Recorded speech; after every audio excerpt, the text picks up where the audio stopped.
కూర్చుందాం, అప్పుడు మళ్ళీ మాట్లాడదాం. ఎస్ శైల వెంకటేశ్వర్లు గారు, ఎస్ వద్దాం. శైల వెంకటేశ్వర్లు గారు, సార్ రైట్. నమస్తే. ఎస్ చెప్పండి.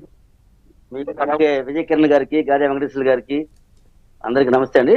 రైట్, నమస్తే. ప్రేమియం టీవీ ప్రేక్షకులకు నమస్కారం. మ్మ్.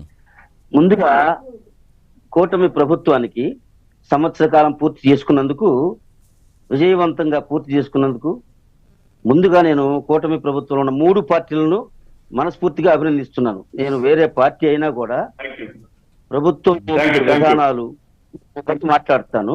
మ్మ్. అయితే అంబటి రాంబాబు గారిని తీసుకున్నారు లైన్లోకి. ఉంటారేమో, ఆయన చాలా ప్రశ్నలు వేసాడు కదా, కొన్ని మనం వివరిద్దాం అనుకున్నాను. సరే, ఆయన లేడు కాబట్టి ఆయన వింటేగా మాత్రం రాంబాబు గారికి కూడా నమస్కారాలు. మ్మ్. ముఖ్యంగా ఆయన రాజధాని గురించి మాట్లాడాడు. అమరావతి అసలు రాష్ట్రం విడిపోయినప్పుడు ఫస్ట్ ఎలక్షన్ ఇప్పుడు వాళ్ళకి 67 సీట్లు వచ్చినాయి. ప్రధాన ప్రతిపక్షం అసెంబ్లీలో కూర్చుని జగన్మోహన్ రెడ్డి గారే 30,000 ఎకరాలకి తక్కువగా ఉండకూడదని బల్ల గుద్ది చెప్పారు కదా. కొత్త రాజధాని కోసమే కదా, అమరావతి ప్రాంతంలో ఇక్కడే రాజధాని ఉండాలి ఖచ్చితంగా మేము ఆమోదిస్తామని చెప్పి, తర్వాత మళ్ళీ అధికారంలోకి వచ్చిన తర్వాత ప్లేట్ మార్చింది ఆ ప్రభుత్వమే కదా, ఆ పార్టీయే కదా, వాళ్ళ నాయకుడే కదా. అది మర్చిపోయి ఇంత రాజధాని కట్టడం ఈ దేశంలో ఏ రాష్ట్రానికి లేదు, ఎవరు కట్టలేరు. ఈ విషయం మాట్లాడుతుంటే ఆశ్చర్యంగా ఉంది నాకు.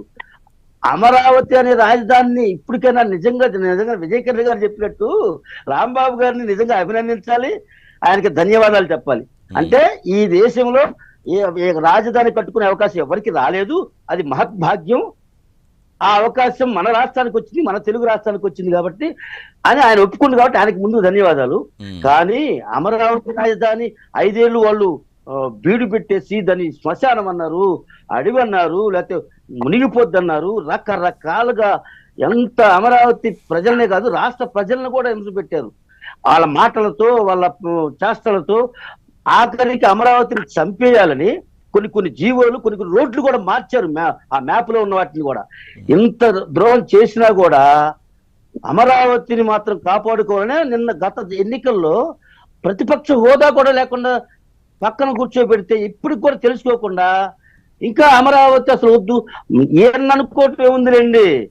జగన్మోహన్ రెడ్డి గారే ఇటీవల ఒక ప్రెస్ మీట్ లో ఏమన్నాడైనా, అమరావతి ఎందుకండి, ఏదో ఒక 500 ఎకరాలు అయితే సరిపోద్ది, గుంటూరు పక్కనే ఉన్న నాగార్జున యూనివర్సిటీలో ఒక 4 ఆయన కట్టుకోవాలనుకుంటున్నారు కదా. అంటే ఆ 4 బిల్డింగులు చంద్రబాబు కోసం కట్టుకుంటున్నారంట. ఆ 4 బిల్డింగులు కట్టుకోవచ్చు నాగార్జున యూనివర్సిటీలో అంటున్నారు.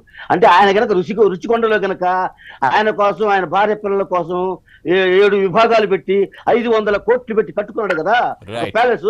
అలాగే ఎన్ని కూడా కట్టుకోమంటున్నాడు. అంటే ఈ రాష్ట్రం ఏమనుకున్నాడు, 5 కోట్ల మంది ప్రజలు అనుకుంటున్నాడా, లేకపోతే వైఎస్ జగన్మోహన్ రెడ్డి గారి కుటుంబము, అటు చంద్రబాబు గారి కుటుంబం అనుకున్నాడు? నాకు అర్థం కావట్లా. ప్రజాస్వామ్యంలో ఉన్నారా వీళ్ళు, లేకపోతే ఏమన్నా వేరే ఉన్నారా? ఇంకొకటి ఎందుకు మళ్ళీ తీసుకుందాం. వెంకటేశ్వర్ గారు, సమయం తక్కువగా ఉంది కాబట్టి ఒక్కొక్క పాయింట్ లో కంక్లూడ్ చేయడానికి. పోలవరం ఎత్తు తగ్గించారని మాట్లాడుతున్నాడు. ఎవరు తగ్గించారు?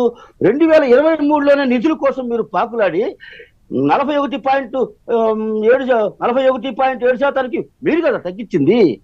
తగ్గించి మీరు నిధులు కోరారు కదా, కేంద్ర ప్రభుత్వానికి మీరు పంపించారు కదా మీ అధికారుల్ని, మీరే పెట్టారు. దాని మళ్ళీ ఈ ప్రభుత్వం మీద వేస్తారు. ఇది తప్పు.